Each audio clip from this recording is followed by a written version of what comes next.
I am Ryan McKnight. I'm Cara Santa Maria. I am Christopher Smith. Hi, I'm Andrew Torres. This is Naked Mormonism, the serial Mormon history podcast.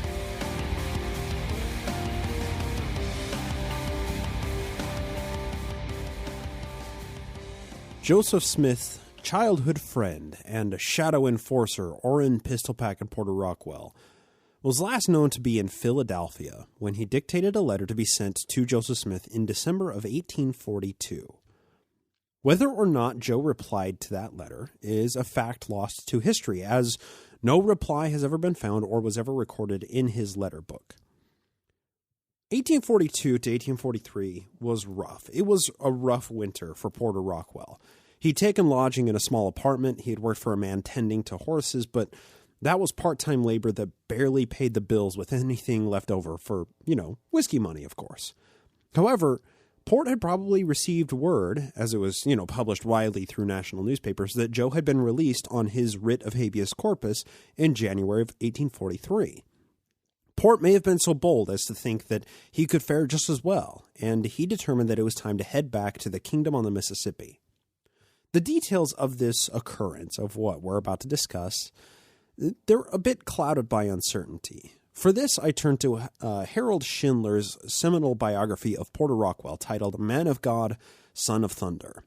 Now, just to let you know, this book was published in 1966, which is a time when historians were able to, let's just say, dramatize history and still have it be classified as history.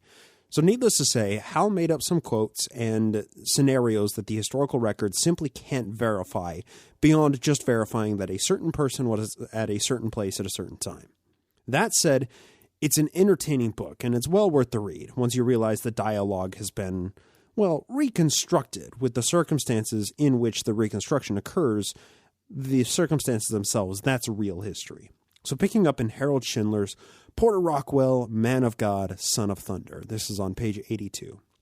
Quote, 850 miles to the east of Nauvoo, a despondent, weary Rockwell shut his carpet bag and trudged out of his cheaply furnished Philadelphia room on another search for work. By February, a month later, he had scoured New Jersey from one end to the other without a flicker of success. Disgusted with the role of fugitive, Rockwell threw caution to the winds, faced about and stepped out toward Nauvoo and home, Boggs and his warrants be damned. With a few dollars he had left, he headed for the Erie Canal.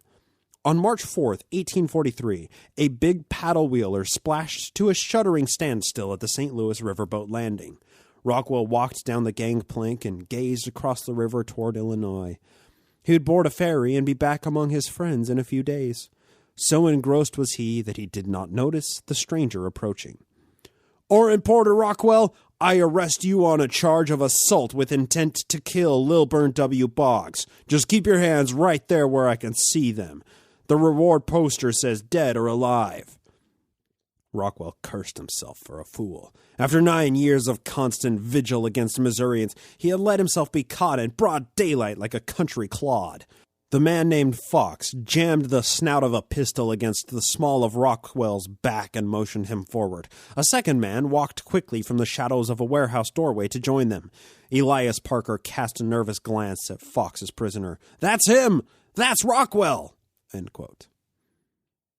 Finally, at long last, after nearly a year on the run from the law, a bounty hunter was able to catch up to Pistol Packin Port, the destroying angel of Mormonism. Well, head of the Destroying Angel division of the Danites, anyway. When people call Porter Rockwell himself the Destroying Angel, that's a bit of a misnomer, but it's stuck. Port had tangled with the law before, but he'd never been on the hook for conspiracy to murder an ex-governor and state senatorial candidate before. This was something new. So this bounty hunter had tracked him down with a bounty poster that you can see online if you Google it. It says, "Wanted Orrin Porter Rockwell, $500 cash or gold reward." And this is what it says a little bit further down on the bounty poster. And like I said, Google it. See it for yourself. He got a sawn pistol and other accoutrements of danger, best left alive and brung to trial by order of Missouri law. So Porter Rockwell had been fighting for the well-being of the prophet and the church before Joe was a prophet of God, and long before the Book of Mormon was published, and now he was under the arrest of a bounty hunter for carrying out the will of the Lord and fulfilling prophecy, to assassinate the public enemy number one against the Mormons, right? That's what Reckitt Bennett had alleged anyway. But Missouri was still collecting documentation and trying to craft the perfect airtight forms in order to get Joe arrested and extradited to Missouri once and for all. But Port didn't have the astute legal defense of Josiah Butterfield on his side, and therefore was unable to escape this arrest with a clever bit of 19th century lawyering that Joe had used. Pistol Packin Port was not in a good place upon his arrest. The exact details of what followed his arrest were taken in December of 1843, dictated by Porter himself. This is what he recounts as what happened to him after this arrest. He was arraigned before a magistrate in St. Louis who was to determine what to do with him. He was wanted dead or alive, but now he was in state custody, considered dangerous once he was disarmed. Now, true to his name, of course, upon his arrest, he gave his 2 pistols, his Bowie knife, and his pocket watch to a man named Mr. Blanner Hassett. Port claimed that those articles were never returned to him, likely further fueling his hatred of Missouri mobocrats. So this magistrate in St. Louis decided to hold him for a few days in the St. Louis County Jail, where they arranged armed transport to remove Porter Rockwell to Jefferson City, where they planned on trying him for the assassination attempt of Lilburn Boggs. Now, these 2 days in the St. Louis jail were horribly uncomfortable. Port was never released from iron hobble chains around his ankles. The arresting bounty hunter, Fox, was the man who was charged with transporting Porter and 8 other prisoners, to Jefferson City. So they departed St. Louis at midnight. Porter Rockwell was a high-profile target, and most Missourians consider him to be the paragon of Mormon shadow militarism. A lot of Missourians wanted Pistol Packin Porter dead.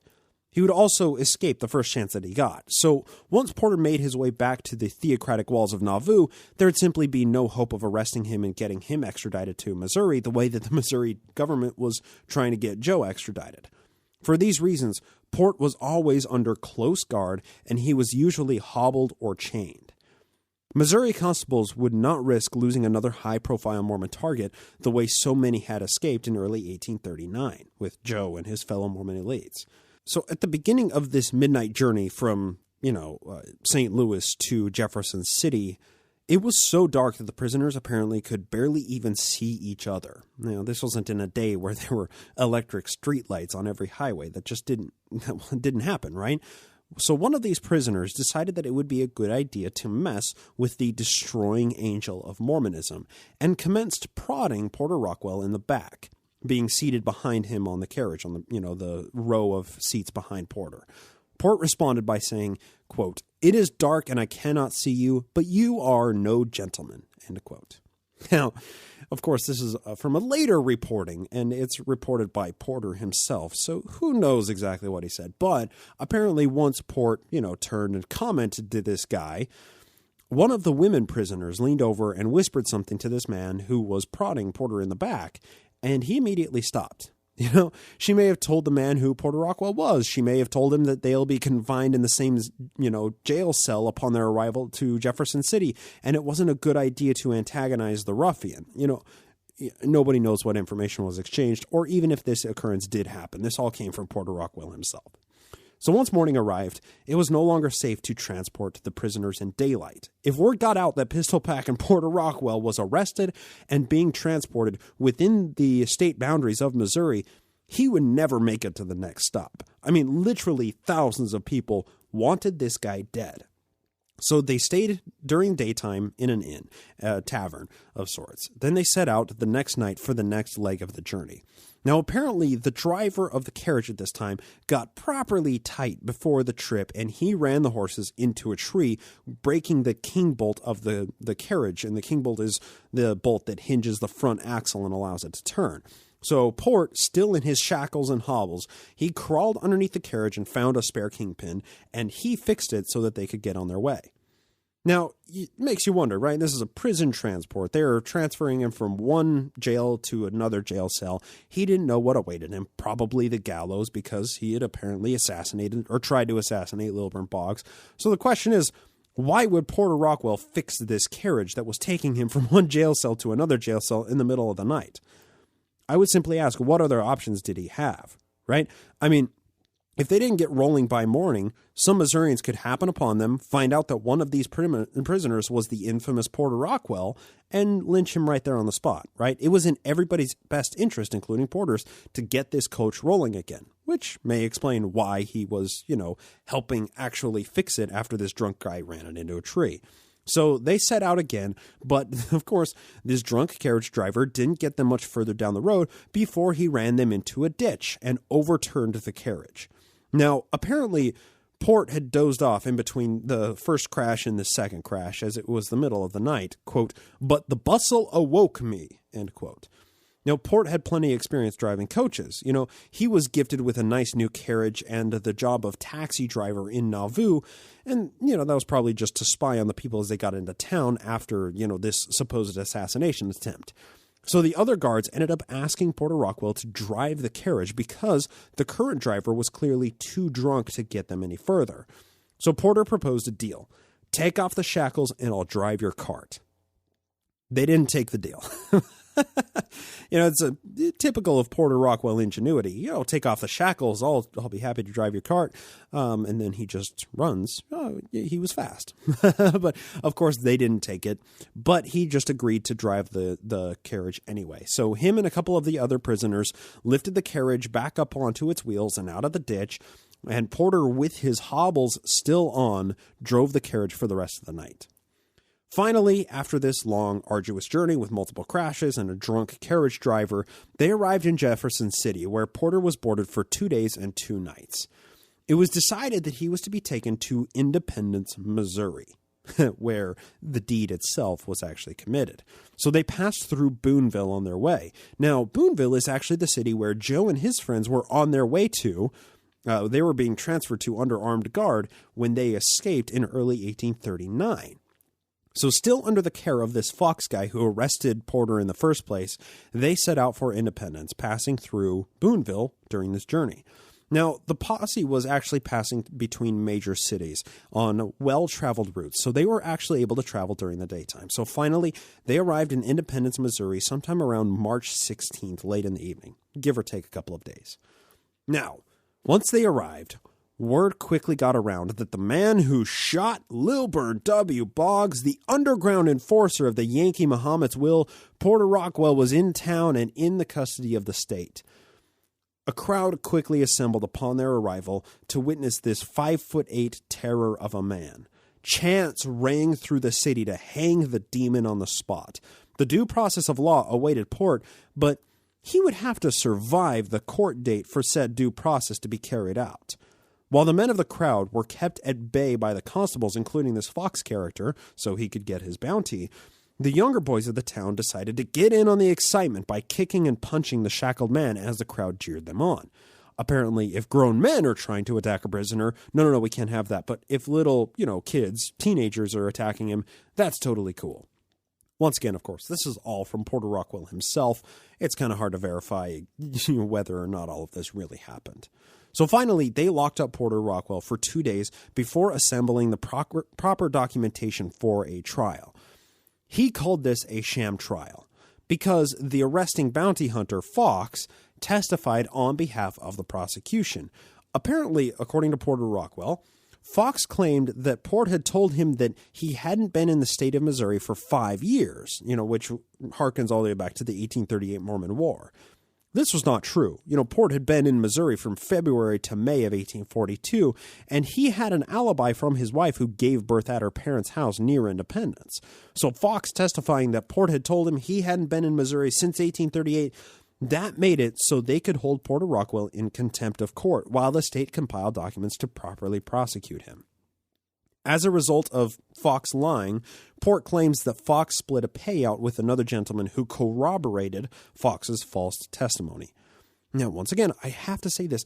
This is all from Pistol Packin Porter himself, and I can't unearth the actual court documentation that exists from this, in spite of hunting for a long time and reading a few articles about it. And just to let you know, the show notes of this week are going to be particularly dense. There's quite a few articles that I'll leave there for further resources on this entire this entire exchange and what was going on here throughout 1843 with Porter Rockwell. You also find a link to the biography of Porter Rockwell by Harold Schindler, linked up in the show notes if you want to buy a copy of the book for yourself. And like I said, it's a very entertaining read. So continuing on, according to Rockwell here, the judge couldn't find a crime against him, but merely kept him in the jail for his own safety. Now, that's important. This is always important to remember. During this time, Porter Rockwell was public enemy number 2 in Missouri, while Joseph Smith was public enemy number 1, right? If Joe was the ace of spades, Porter Rockwell was the king of spades, right? The Mormons always had been unpopular in Missouri since 1831 when they, drew the ire of the Missourians because the Mormons were preaching to their slaves and to the freed slaves there. But the War of 1838 only further vilified Mormons in the minds of the Missourians. So Boggs was responsible for pushing the Mormons out of Missouri, and that made Boggs very popular among the majority of people living in Missouri and also very unpopular with the Mormons. Boggs was their avowed enemy, making him the friend of anybody who didn't like Joe or the Mormons. So whether or not Port actually shot Boggs, the people of Missouri had already decided he was guilty, and that's what mattered. The public wanted Porter Rockwell dead. He'd nearly killed their hero. So the judge in Independence holding Port in the jail was actually in everybody's best interest while the state decided what to do with him. If they released him, it wouldn't be long before vigilante justice was served. But, of course, if vigilante justice wasn't served, if he was able to escape the mobs, he'd take refuge in the Kingdom of the Mississippi, and he would never set foot back in the state, and the state of Missouri, once again, would have to go through all of the trouble of trying to extradite Porter Rockwell the way that they were dealing with Joseph Smith. The fact of the matter is, the state wanted to charge him with assault with intent to kill, but they simply didn't have evidence to prove that it was Pistol Packin Port who pulled the trigger. Boggs was just, if we remember back to May 6, 1842, Boggs was just sitting in his study late at night and bullets crashed through the window and hit him, right? The only evidence that they have was the pistol that was recovered from the crime scene, but the gun was stolen from a local shop, and the testimony of the shop owner pointing a finger at Porter, that wasn't enough evidence to get a conviction. The state knew that they had a case, but when it came to evaluating the actual evidence, there really wasn't much there beyond testimony of Boggs and the shop owner accusing Port of being the guy who did it. So he was confined to the Independence jail for quite a while, as the state decided exactly what to do with him. According to his own account, quote, "I was recommitted to jail, still wearing the iron hobbles, and was kept in the upper part in the daytime and in the dungeon at night with a little dirty straw for a bed, without any bedding, no fire, and very cold winter. For 18 days I was not free from shaking with cold. I then got permission to buy 1.5 bushels of charcoal, which I put into an old kettle and kept a little fire. When that was gone, I could not obtain any more." End quote. Port continued to languish in jail throughout April and into May of 1843. He relates that at various times he shared his jail cell with various people. Some of them were even nice enough to read newspapers to him. Once the weather was warm enough that Port thought he could survive on the lam once he escaped, he devised a plan to escape the jail cell. This came as a result of another person that he was sharing the cell with, and this is how the escape attempt transpired, according to Porter Rockwell. Quote, "Numbers were put into the jail with me at different times and taken out again. One of them, who was charged with a fraudulent issue of U.S. treasure notes, was allowed to have his saddlebags with him. They contained some fire steels, gunflints, and articles of Indian trade. I sawed the irons nearly off with one of the fire steels. He got the Negro girl to get him a knife, and I finished cutting the fetters with it. He would frequently call for a supper and pay for it, which was allowed him but not allowed me. He was very anxious to escape, and urged me to undertake it with him. He ordered a good supper, and he ate very hearty. I would not eat, telling him that he could not run if he ate so much. Nearly dusk, as the jailer came in to get the dishes, we sprang to the door, and I locked him in and threw the key into the garden. In coming downstairs, we met the jailer's wife. I told her that her husband was unharmed. I had only locked him up." End quote. So they were out of the jail cell. They flew down the stairs and burst out of the jail yard to make their way out of Independence in the middle of the night. But then Porter Rockwell made a mistake. He vaulted the fence surrounding the jail, and he made a run for it, but his new friend, that he met in the jail cell who he used the fire flints to, the steel flints to cut the shackles with. Apparently that friend wasn't quite as athletic. Quote, "We had a board fence to climb over, which was about 12 feet high. I climbed it and ran about 20 rods when he called me to come back and help him over, which I did. If I had not, I should have escaped. The pure air had so great an effect upon me that I gave out and slacked my pace. The populace of the place came up, and I told them to run. They would soon catch him, and that I had given out and could not run. They soon returned with him. I fell into the crowd and walked back to the jail yard. Sheriff J.H. Reynolds laid his hand upon my shoulder. He, being the first to approach me, asked me where the key was. I told him, in the garden." End quote. So this commotion, breaking out of the jail cell, the jailer's wife screaming that prisoners are there, her husband was locked in the jail and he couldn't get out, he may have been harmed, she didn't know one way or another, and all in the middle of the night. Apparently, all of this commotion rose the ire of the Independence Missourians, who quickly gathered to the jail to see what had happened. Now, because Port had turned back to help his fellow jail dweller to escape, he wasn't able to get out of sight. So this Sheriff J.H. Reynolds, who was a central figure during the 1838 Mormon War that we discussed in episodes 40 through 50, he apprehended Porter Rockwell, and the crowd responded in an expected way. Quote, "Smallwood Nolan was the first who proposed to hang me on the spot, when Reynolds gave me a push towards the crowd and said, 'There he is, God damn him, do what you damn please with him.' Nolan's son-in-law, by marrying one of his mulatto wenches, a Mexican, stepped up to me to lay hold of me when I told him to stand off or I would mash his face. He stepped back." End quote. But the crowd wasn't done. They continued to become more excited as Port threatened to mash the face of anybody who might try to lynch him, even though the sheriff himself had essentially given the crowd license for vigilante justice. Do what you damn please with him. Reynolds escorted Porter Rockwell up the stairs to his jail cell, seeking what tool Porter used to cut his shackles, because he wasn't going to lock him up in the same jail cell with the same smuggled tools and just deal with all of this the next night. So Port handed over the tool, but he also found himself a weapon should anyone try and throw a noose around his neck in the meantime. Quote, "I then walked up the stairs to the jail, was followed by Reynolds and others until the room and stairs were full of the crowd, the mob, trying to kill him. Reynolds asked me what I had cut my irons off with. I went to the saddlebags and handed him the knife and fire steel. While feeling for them, I got hold of a piece of buckskin that had some 3 or 4 pounds of bullets tied up in it, in which I intended to use in mashing in the head of anyone who should attempt to put a rope on my neck. A rope was passed along over the heads of the people into the room to a bald-headed man. About this time, pistols could be heard cocking in every part of the room, and bowie knives were produced as if for a fight. In a few minutes, the room was clear of all but 3 or 4 persons." End quote. During all this commotion, apparently nobody pulled the trigger. Porter Rockwell was armed with a buckskin that had pounds of bullets in it that he was ready to swing at somebody.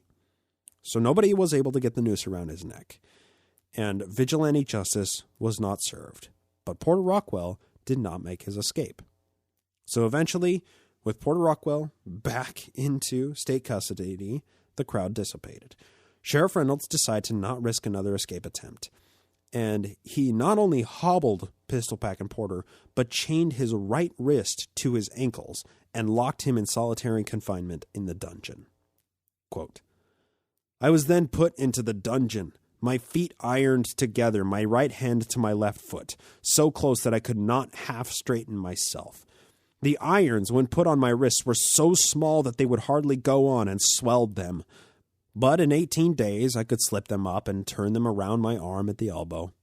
I was fed on cold corn dodger and meat of the poorest description, and if I did not eat it all up, it was returned the next time." End quote. So for nearly a month, Port was kept in these inhuman conditions. He was due for another trial, possibly on a writ of habeas corpus, possibly on a charge for breaking out of jail, possibly for trying to shoot Lilburn Boggs, although, once again, I can't find the court documents of this actual proceeding, so it's unclear, right? But this is how Porter Rockwell records it, probably happening in late May or early June of 1843. Quote, About a month after the court sat, my irons were taken off, and I was so weak that I had to be led to the courtroom by the officer. I was notified that a bill was found against me for breaking jail, and that the grand jury had failed to find a bill against me on the charge of shooting Boggs, as charged in the advertisement offering a reward for my apprehension. I was taken into court and was asked by the judge if I had any counsel. I told him I had not. He asked if I had any means to employ a counsel. I answered I had none with me that I could control. End quote. Even though most of the state wanted Pistol Packin Port dead, he was still an American citizen and subject to the Constitution, meaning that he was allowed a speedy and fair trial with proper representation. The man he chose to represent him was an old friend of the Mormons, who actually has a street named after him near the Liberty Jail to this day, Alexander Donovan. Now, a little bit of a review on General Alexander Donovan and his role with the Mormons in 1838. Donovan was one of the few Missouri militia generals who was sympathetic to the Mormons' plight.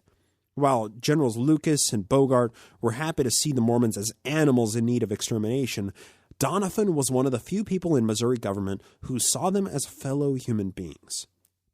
After the standoff between the Mormons and the Missouri militia in Far West, when Joe was arrested and General Lucas held the sham court-martial and condemned Joseph Smith to death, Lucas ordered General Donovan to execute Joe in the city square of Far West the next morning at 8 a.m.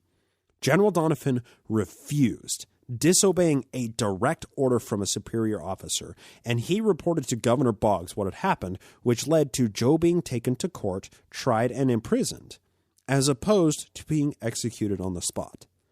So General Donovan's measured approach to the Mormon War and to the dictates of the Constitution, that saved Joseph Smith's life and the lives of likely hundreds of Mormons. He was directly responsible for the Missouri militia not invading Far West and Adamon-Diamond. Donovan was also the lawyer who represented Joe and Mormons at the November Court of Inquiry in 1838. So he was one of the few Missourians in high-ranking government offices who was a friend to the Mormons, and those were few and far between. So Porter Rockwell chose Alexander Donovan to work as his counselor. Donovan initially rejected the offer, claiming that he was too busy with clients already. The judge disagreed and designated Donovan to be Porter Rockwell's counsel. For the hearing, Donovan requested a change of venue that was nearer to his home in Clay County, where the famous Liberty Jail was and is. And that Liberty Jail, that's the same jail that held Joe and 5 other Mormon elites during the winter of 38 to 39. Of course, the accommodations were not optimal for Pistol Packin Porter Rockwell because he was being treated as something other than human.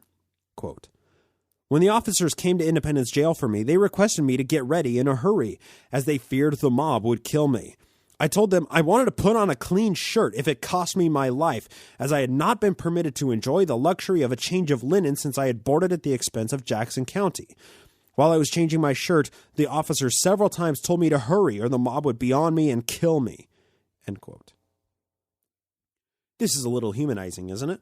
Porter Rockwell simply refused to leave the Independence Jail and be moved to Liberty Jail without a change of clothes. That's understandable, though. Consider his position. He'd been confined to jail cells with terrible food, probably having dysentery, no bathing, and a straw bed for upwards of 3 to 4 months by this point. The smells that must have been coming off of this man, they can't be put into words. Thus, Port said that he would rather forfeit his life than go another minute in his old clothes. But can you blame him? However, his life was in danger. A lot of people wanted him dead, and they were sure to meet people on the road who knew that Porter Rockwell was being transferred to Clay County. So the posse set out to move Port to Liberty Jail in Clay County, and we pick up again from his own account. And this is all in History of the Church, Volume 6, just to let you know. The Dan Vogel edition. Quote, "When I got ready to start, the officers furnished me a hard-trotting horse with a miserable poor saddle, tied my feet under the horse with ropes and my hands behind my back, and started off at a good trot in charge of 2 officers. In a short time, a strange gentleman fell into our company, who was also on horseback." A strange gentleman, that's odd. It was 6 miles to the ferry where we could cross the Missouri River. When we got there, we saw the boat land on the opposite side, when several men got off the boat and took a course to the woods, through which the road ran. The boat returned. This stranger asked, "Where are those men going?" and was answered, "They are going to the woods to hew timber." End quote. So, Port and his constable escorts, they became a bit uneasy by these guys just disappearing into the forest on the other side of the river. This was a surprisingly tense situation, and the stranger who fell into line with the posse may have had some interesting consequences, although they didn't have any way of gauging whether or not this stranger who fell into line was a friend or a foe in this situation. Once again from Porter Rockwell, quote, "We then crossed and took our way for liberty. When we left the boat, we saw no signs of people nor heard any sound of axes. After traveling some 2 or 3 miles, the woods became dense and brushy. We heard the cracking of brush and the noise of men traveling through it. The officers and the stranger appeared frightened and urged speed, keeping close watch. We came to an opening when the noise of crackling of brush ceased. We traveled safely to Liberty, where this stranger told his friends that he overheard several men in Independence planning to waylay me in the thick timber on the Missouri bottom, at the place where we heard the noises, but his being in company counteracted their plot. I was then lodged in Liberty Jail, and a few days afterwards I learned that the men who went into the brush told it that they went into the woods according to agreement to waylay me, but when they saw this stranger, it frustrated their plans." End quote. So he evaded vigilante justice once again. Port remained in Liberty Jail for 10 days after this relocation. He likely met with General Alexander Donovan, in order to construct his defense here. But then word came down that something was wrong with the initial transfer paperwork, and Porter was taken back to Independence Jail by a different route so as to evade vigilantism once again. In Independence Jail, Porter would stay for another 2 months, with his hands cuffed to his ankles once again. This is just a brief sketch of what life was like for somebody who was a high-profile fugitive once he was captured and imprisoned. It was horrible. Terrible food, no allowance for personal hygiene, dark and cold dungeons, fighting off attackers who tried to lynch him in the streets, chained and hobbled for months at a time to the point of losing strength and having to be assisted in walking to his own trial, freezing in dark dungeons for weeks on end with nothing to make a fire. No information on what kind of case the state was building, denied counsel and only granted counsel by somebody who was too busy to give him the time of day, then transported while chained to a horse with his hands tied behind his back and only narrowly escaping vigilante justice on multiple occasions. I mean, life was rough for old Pistol Packin' Porter Rockwell. And all of this he experienced in only the 28th year of his life, while his best friend, Joseph Smith, continued to live in the lap of luxury atop his kingdom on the Mississippi. Port sacrificed everything. "I gave you all I had," including his own personal freedom and dignity, to further the Mormon cause in building the criminal empire of Zion. And this is how he was repaid. Under Joe's direction, Port had fought in minor battles. He had intimidated, probably killed folk, committed high treason against the United States, and this was his just deserts. Now, with all of that said, just to digress momentarily, it's worth considering the way the state and the public at large viewed Porter Rockwell. He was the villain. He was the guy who shot their hero. It didn't matter if he was actually guilty of nearly killing Lilburn Boggs. The public knew he was the guy who did it, or they believed it anyway, and acted in ways that they saw appropriate and justified. I would just ask, even if Port did shoot Boggs, did he deserve this treatment? If he was the most horrible human being, did he deserve to be treated this way? The truth of the matter is, prisoners were often treated like this and worse for crimes far lesser than shooting an ex-governor and senatorial candidate. People are treated this way and plenty worse all over the world today. As if somebody can do something to somehow remove their humanity, which justifies treating them as something other than a fellow human being. Still, these are the conditions that Port was subjected to. and he'll continue to languish in various jails for nearly the entire remainder of 1843. We're going to pick up on Port as his story develops and our timeline progresses with him in prison in 1843. Just keep in mind, it was known in Nauvoo that Pistol Packin Port was in jail. Okay, when the dynamic was reversed, when Porter was free in 1838 to 39 and the Mormon hierarchy was locked up in Liberty Jail, Porter Rockwell had smuggled in 2 augers for the men to drill holes in the wall, but because the construction of the jail was the way that it was, it rendered the endeavor futile, right? That's why the jail was constructed with 2 walls that had loose rocks in between the 2 walls. So when people would drill through one wall, the loose rocks would just fill in where they drilled, right? So Port had been a personal messenger, beyond smuggling things into the prisoners. He'd also been a personal messenger for moving intel back and forth between the incarcerated leadership and the Mormons who were making their exodus to Illinois.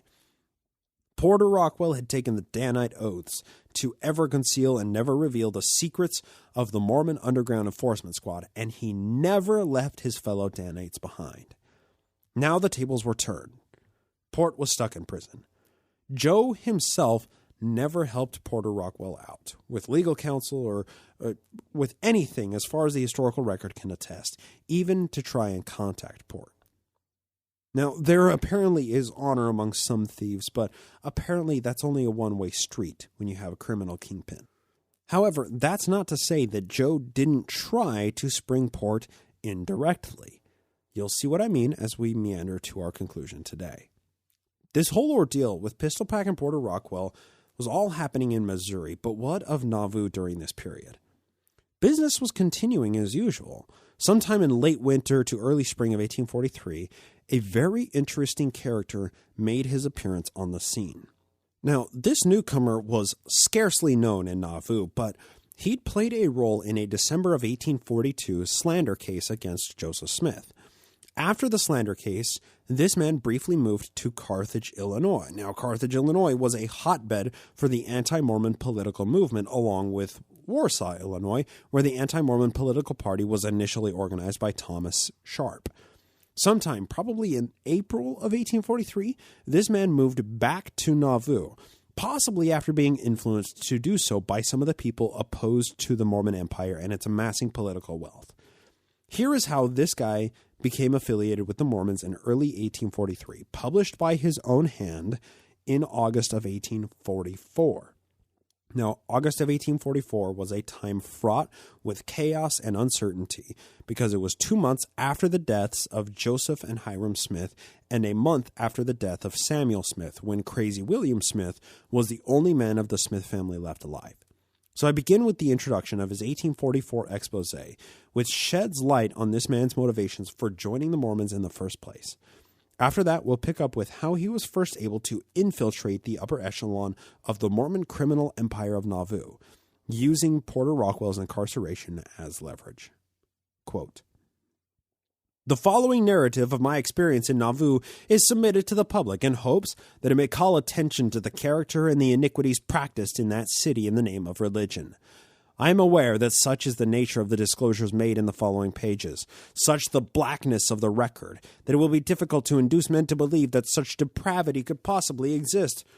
But what follows, however, it will be perceived that my motives in going to Nauvoo were to gain the confidence of the prophet, that I might discover and disclose to the world his real designs and the nature of his operations. Talos. To do this, I was obliged to practice dissimulation, and to seem to be a fit tool for him to work with. Some may say that such conduct on my part was not excusable, but let such bethink them that the secret designs and workings of this heaven-daring wretch could never have been made public only by such means as I employed. The end justified the means. Many are the instances on record in which bands of robbers or counterfeiters had so organized themselves that they were enabled to baffle the closest scrutiny of the law, and in such instances it has been common practice, especially in Europe, to employ men to become seeming accomplices, that they might thus be enabled to disclose the information necessary for a conviction. This was my object, and the inducement that prompted my action will be found in what follows." Basically, to summarize it, this man said, I had to infiltrate them because if I tried to tell what was happening in Nauvoo, then nobody would believe me. But I had to get in there to see what was really going on so that I could write a proper expose. He continues, I tell nothing more than what I have seen and heard in Nauvoo. I have colored nothing, nor set down aught in malice. Many of my statements can be corroborated by abundance of testimony. I am content, however, at present, to give my story, and if contradicted, I can follow it up by proof such as no reasonable man will doubt. The question may be asked, how is it possible for so corrupt a man as Joe Smith is represented to be could ever have attained so complete control as he unquestionably had over the minds of the honest portion of his followers? I confess the question puzzles me. No man who has never seen the influence of blind fanaticism over the human mind can imagine the effect it will produce. There were hundreds of men in Nauvoo who, I believe, from what I have seen, had Joe Smith commanded them to commit murder in the name of the Lord, they would have believed that they were doing God's service and obeying him. I will leave the philosophy of this for the consideration of moralists. My business is to state facts. Now to how this man made his way into Nauvoo amidst the Bennett meltdown in October of 1842. Before visiting Nauvoo, I had heard much of this famous city and the character of its inhabitants. Such was the contrariety of reports afloat, that it seemed difficult to form any settled opinion concerning the prophet or his followers. Where I had been, however, the opinion seemed to prevail that they were a pack of abandoned scoundrels, leagued together for the basest of purposes. In passing down the Mississippi in the fall of 1842, I determined to stop in Nauvoo. My object was partly to find business and partly to gravity curiosity. With the location of the city, I was delighted, but as frequent descriptions have already gone abroad, I will not stop here to expatiate either on its beauties or the advantages of its position. At the time I landed, 10th of October, 1842, there was great trouble amongst the saints, in consequence of a demand having been made by the governor of Missouri for the prophet for being accessory to the attempted assassination of Governor Boggs. A quick pause here.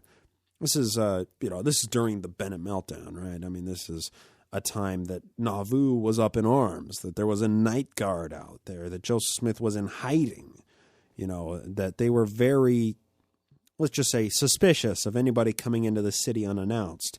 Anyone who was branded as, an outsider could therefore be branded as a Missouri spy and then just go missing. So, with that in mind, that's the context. That's the world that this guy stepped into in October of 1842 in the city of Nauvoo. That informs what we're about to read. My visit to the city at the time, being a stranger and out of business, induced the people, as I afterward learned, to believe that I was a spy from Missouri in quest of evidence against Smith. Many men who I have since learned belonged to the Danite band visited me at my boarding house and asked all manner of questions in relation to my business in the city. Deeming these inquiries impertinent, I did not condescend to answer them, but they did not cease their importunities. At length, being disgusted and indignant at their proceedings, I abruptly cut their acquaintance. After this, I observed that I was closely watched, but did not know the reason, until informed by a friend that the prophet thought me a spy. I determined then to give no satisfaction but to pursue a silent policy. Sometime in November, I was helping to haul some goods from the river that belonged to Messrs. Rollison and Finch. I was in company with Mr. Finch and a man from Keokuk who was owner of the horses and a wagon. We had hauled one load and were returning for the second. As we crossed the bottom between the temple and the river, a man standing about 8 rods distance, it being after dark, called me by name. I immediately jumped from the wagon, thinking that it was a man who wished me to get some goods stored that had called me. Finch immediately followed. When I got within about 5 feet of the villain, as he proved to be, he extended his arm at full length and said, "Damn you, I give you what you deserve," and fired a pistol. The ball passed by my head and so stunned me that for a few minutes I scarcely knew what I was about. But on coming to, I could scarcely see, for my face and eyes were so much burned with powder. Finch, at the time that the shot was fired, was about 1 rod behind me. He, seeing me stagger, immediately pursued the fellow, but soon found that he was no match for him in speed and gave up the pursuit. Finch and myself agreed to keep this matter a secret, that we might be able to discover some clue to the assassin. I thought that If we did not mention it and heard it from others, we would be able to then trace the matter to its fountainhead. When, however, this idea became hopeless, I mentioned it to my friends, who seemed to understand the object of the maneuver. So that is this man's first run-in. He was trying to find work in Nauvoo. He was branded as a spy of Missouri, the time when Joseph Smith was in hiding. Joseph Smith regarded him as a spy, and then while he was working, hauling some goods, doing some logistics work, some guy randomly showed up in the dark of night, yelled his name, "Hey!" and then tried to kill him. And I would assume that he would just be pushed off into the river and become food for the catfishes.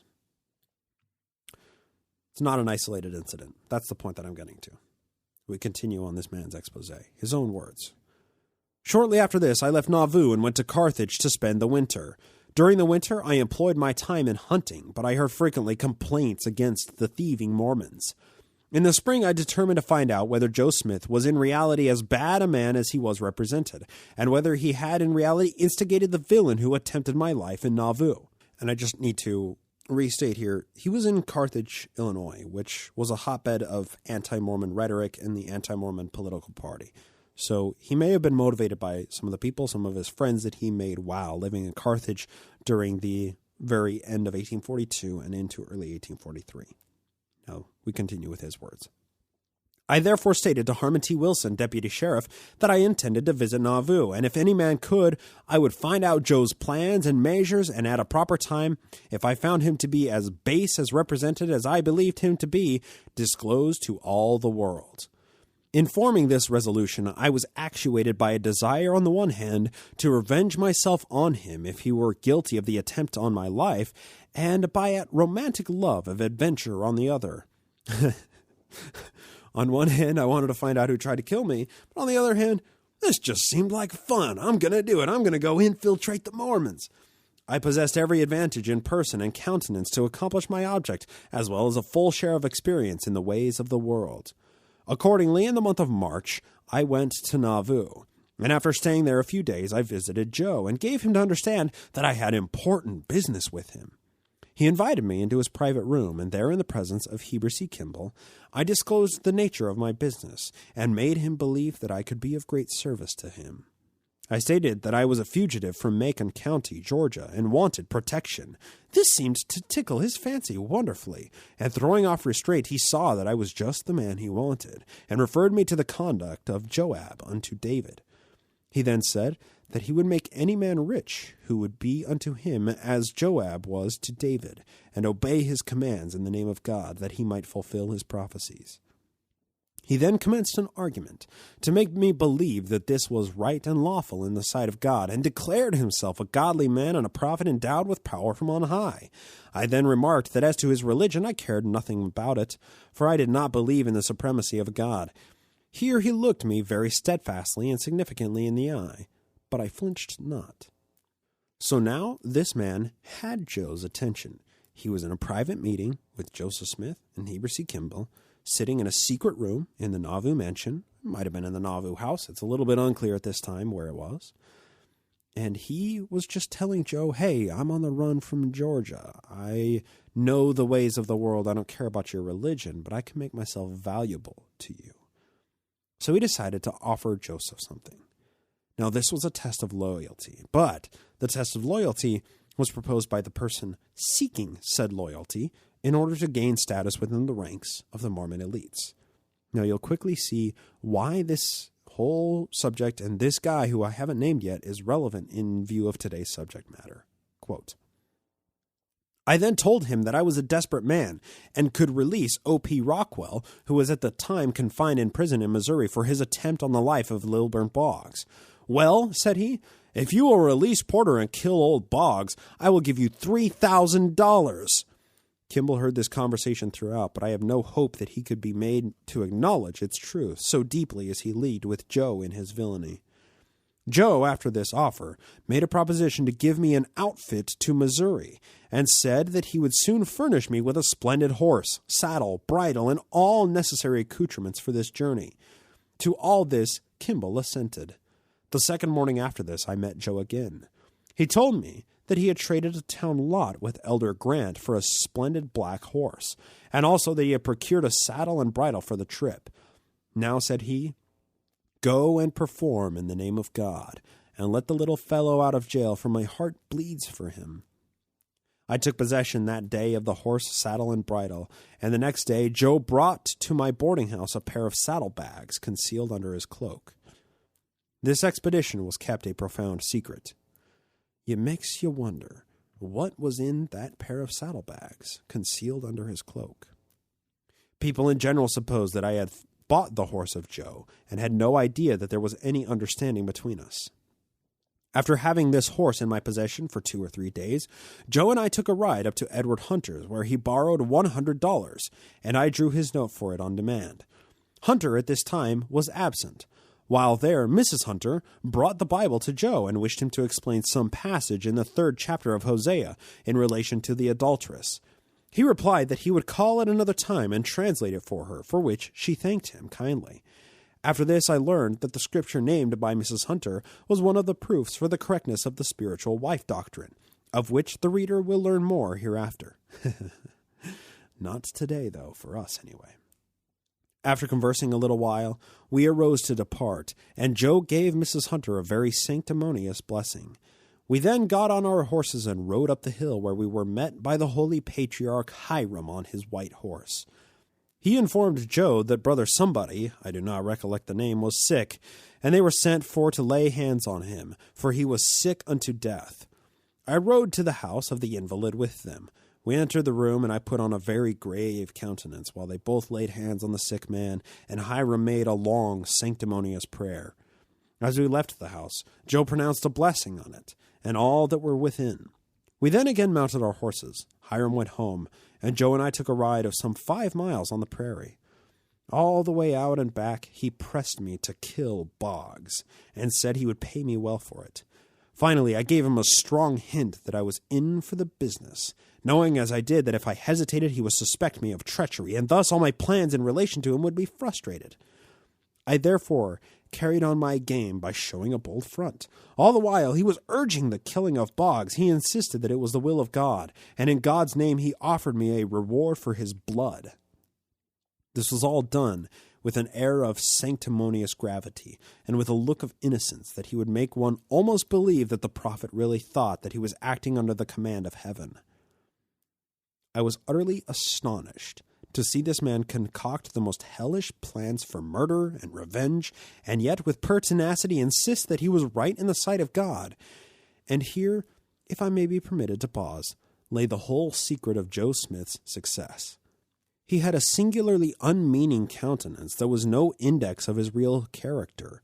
He had so long practiced duplicity that there was scarcely a compunctious feeling in his bosom, and he had no scruples in regard to the means he should employ when he had an end to attain.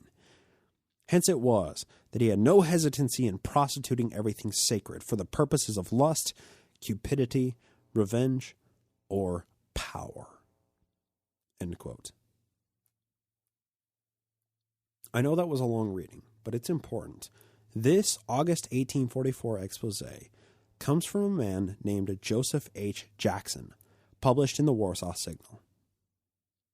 Joseph Jackson is a guy shrouded in mystery within the annals of Mormon history.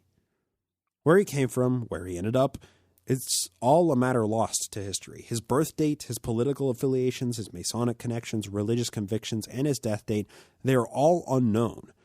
This 1844 Joseph Jackson expose is a short 32 pages, but it ignited fires in Gentile cities surrounding Nauvoo, and it played a role in the disincorporation of Nauvoo and the Mormon exoduses from the state of Illinois. This expose, from which we just read, a few scant pages, impacted the realm of Mormon history in ways which simply cannot be summarized. Now, Joseph Jackson's affiliation with Nauvoo Mormonism is a subject of a great deal of controversy in the world of Mormon historians. The accuracy of many of his accusations has been challenged, while many of the points have proven to be accurate in many ways. It's crucial to understand the context in which Joseph Jackson chose to align himself with Joseph Smith. The Bennett expose at the end of 1842, it was gaining traction across the nation. But Reckitt Bennett had already betrayed the Mormon elites, and his role had run its course for exposing the inner workings of Talos, the Mormon kingdom. Somebody new needed to come along and fill the position of planted reporter to expose what 1843 and 44 would hold. And that's where Joseph Jackson comes in. The thing is, Joseph Smith was quick to make judgment calls when somebody new came along seeking high rank in Nauvoo. In many respects, Joe didn't seem to take a slow and measured approach to filling his criminal cabinet. When somebody like Jackson came along and had something of value to offer to Joseph Smith, they would immediately gain the favor of the prophet. However, in that regard, Joe was very smart. He chose to incentivize people to help him, rather than use intimidation as leverage, which can't be said of his most prominent successor. While it may not appear so right now, at this time in 1842 and 43, Joe was incredibly vulnerable. Everybody he added to his trusted circle of elites, they had their own motivations that Joe wasn't privy to, yet he seemed to trust many of these people regardless of that fact.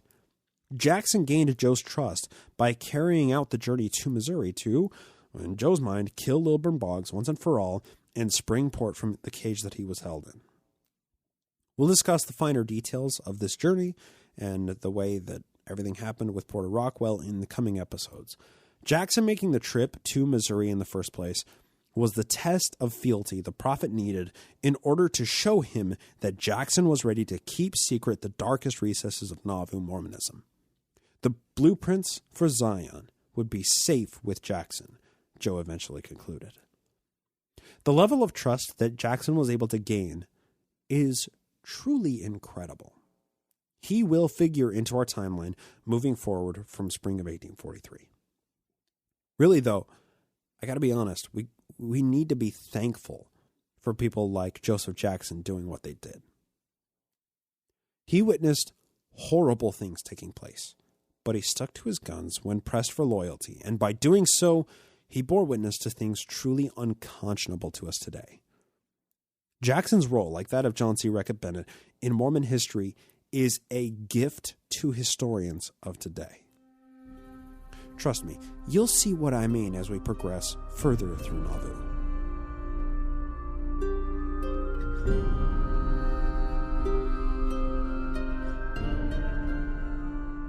And that's going to do it for today. Before we go over to thanking patrons and a couple of announcements that I have, I'm going to really quickly air a few minutes of an interview that I did with a guy named Sohan D'Souza. Sohan is a graduate student at the MIT Media Lab doing research in computational social science, and he is president of the Secular Society of MIT. Sohan, thank you so much for joining us. Thanks for having me. So tell me a little bit about this gathering that you first contacted me about. So the gathering is going to be part of our Out and Out series. It's about stories of people leaving religion. So the Out and Out series, so far we've had ex-Muslims, ex-Christians of various denominations, ex-Jews, different religious communities. And the idea is that coming out of different religious communities is a different experience. So that's what we want to bring out through the Out and Out series. So this episode of the Out and Out series has a local ex-Mormon, Oscar Arevalo, and he's going to be talking about like his years as a Mormon missionary, and then how he came out of religion. So this is you're doing this as part of the Secular Society of MIT. Is that a division of the Secular Students Society? We're an affiliate of the Secular Student Alliance and Center for Inquiry on campus. Fantastic. Okay, so then if you don't mind briefly just telling me, what is it that you hope to achieve in bringing together these people of multiple disparate faith traditions that are now, I guess, ex-members of those faith traditions? Well, we want to really build a community of people having dialogue and finding both their shared experiences and the understanding how their experiences differ as well, which I think is very important to try and bring nuance to these kinds of conversations. Like if you If you are only experienced in like leaving, say, Baptist Christianity or something like that, then knowing how ex-Muslims or ex-Mormons have done their journeys could help you, basically form a community around that. It seems like it can create cohesion in that community if we're all getting together in a group and talking about the ways that the religion has impacted us, our families once we leave, the way that our families treat us once we leave, and so on and so forth. I think that there are a lot of similar themes that can be teased out of a lot of different religions that way. So I think it's an absolutely brilliant idea. So when is this gathering taking place, and where is it located? So the gathering is taking place on March the 12th, Tuesday, March the 12th. That's happening at the MIT campus, Building 2, Room 190. And it's starting at 7 p.m. There'll be some refreshments and things. Fantastic. And is this a regular club that meets, or is this just one of those one-off things that you're doing just to as part of an outreach? We meet regularly on Tuesdays at 5 p.m. Every week, usually. But that's just for like more casual kind of discussion and more. Yeah. So what actually happens is this is one of our bigger events, and we try to organize at least one big event of this kind once a month. Fantastic. So once again, that is on the MIT campus in Boston. And that is going to be on March 12th. This upcoming, this is going to air a few weeks before that. So, where can people find out more information if they're looking to attend this or if they're in the area? They can go to our website. So that's ssomit.mit.edu.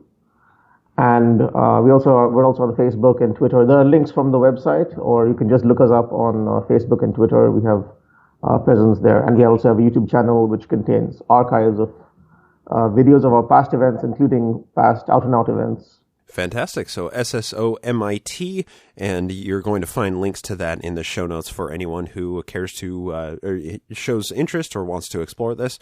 And of course, Sohan, thank you so much. Is there anything you'd like to leave us off with for today? Oh, just great podcast, and very grateful for the shout out, and also I really hope we can get some of the people who are questioning Mormonism, or people who are just interested in learning about ex-Mormons and their journeys coming to this event. So I one of the reasons I was so enthusiastic about having this event is because I think the ex-Mormon, like the Mormon community, I should say, is sort of underserved in the ex-Mormon story. That area, I guess. There are millions of Mormons around, and I think it's important to also focus on their stories. It seems in Utah there's a lot of ex-Mormon groups, but anywhere outside of it, they seem very few and far between. Anywhere outside of Mordor, mm-hmm. really. So I think trying to build bridges with other ex-faith traditions, I think that's a really worthwhile endeavor. And I don't know, I see a need for it, a particular need for it, because I think there are a lot of ex-Mormons out there who think that Mormonism is, it was the one true religion, and then once they leave it, that it's a unique experience. But it turns out, people come out of faith traditions every day, and there are a lot of similarities coming out of a lot of, similar, especially Abrahamic faith traditions. So really, I do think that, mm-hmm. Building those bridges it's important. And really probably helps humanize people that come out of other religions who otherwise you may not find common ground with. Yeah. From the information you've shared with me about this, it looks to be quite a good club, and it makes me wish that I was over on the East Coast so I could come and stop by one of those Tuesdays, or maybe on this March 12th Tuesday. But unfortunately, that won't be happening. But if there are any listeners who are in the area, you know where to check in the show notes. And of course, once again, Sohan, thank you so much for joining us. Thank you. Wanted to thank our newest patron over at patreon.com/nakedmormonism. That is Andrew. So to Andrew, thank you so much for pledging to support the show with your hard-earned money. And as my way of saying thank you, you get access to extended editions of every episode. May it also say the NSFW, the uncensored extended editions of each episode. And you also get extra episodes every Monday. Now, I wanted to point everybody to the most recent NAMO Home Evening Hangout that we had. I announced it last week that we would be having it this upcoming Monday, this previous Monday on last week's episode. And I just want to let everybody know the interview was with Kimberly Anderson, and it might be one that you don't want to miss. You're going to find it posted up on the Patreon feed or just on the Naked Mormonism social media pages, Facebook, Twitter, so on and so forth. And that was on Monday, the 11th of February, 2019. It was a really interesting conversation, and Kimberly was very generous with sharing her time and with her expertise. And I don't know, just seeing the feedback from it made me realize that it was just a really incredible episode. And when I went back and listened to it, I realized it really does stand out as, one of those NAMO home evenings, that just has a lot of really crucial information, a lot of crucial, I should say, mental health information and communication. So if you want to check it out, I would really strongly recommend it. She was absolutely a rock star, and it was such a pleasure to have her. And, of course, I want to thank her once again for coming on and hanging out with us. Final announcement. As some of you may know, I am an avid follower of Dan Vogel, one of the foremost historians on Joseph Smith in the era of Joseph Smith Mormonism. Dan Vogel recently went on to Mormon Stories podcast, and this is episodes 1066 through 1071, over 1,000 episodes on Mormon Stories. It's really incredible. And he talked about a number of things, and John, the interviewer, John DeLynn, also happened to mention me by name in my podcast. And then in the comment section of their Facebook video, he posted up a number of links concerning previous episodes of Naked Mormonism that John DeLynn has apparently recently consumed. Well, from that, it appears that John DeLynn was working with a limited set of information, and he and I have spoken on the phone, and it looks like we're planning on doing an interview in the near future. We still have not hammered out an exact time and day for that happening, but we're hoping to discuss some of the things that were discussed on the Dan Vogel episode, and branch out into other subjects, including the Spalding theory.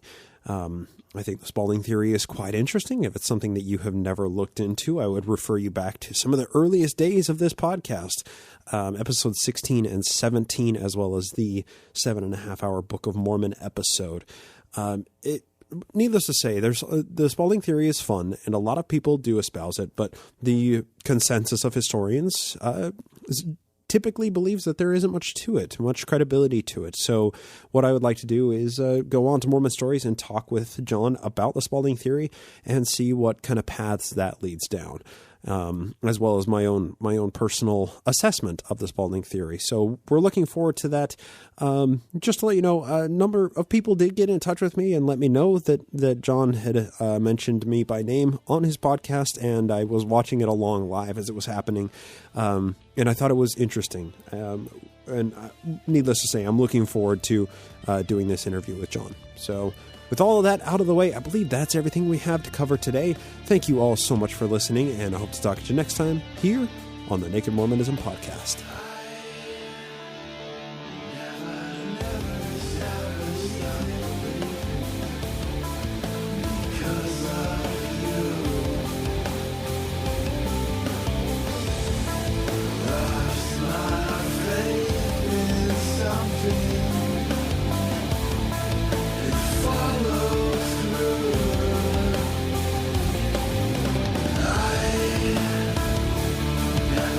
Never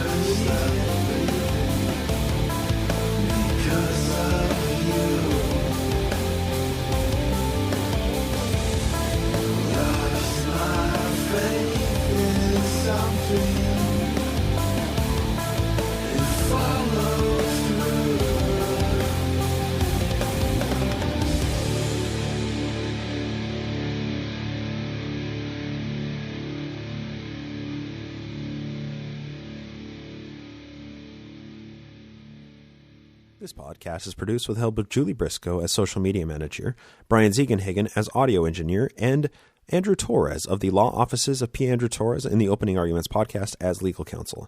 Music is written and performed by Jason Camo of aloststateofmind.com and used with permission. Naked Mormonism is a production of Ground Gnomes LLC, copyright 2019, all rights reserved. There is no Mormons in this dojo.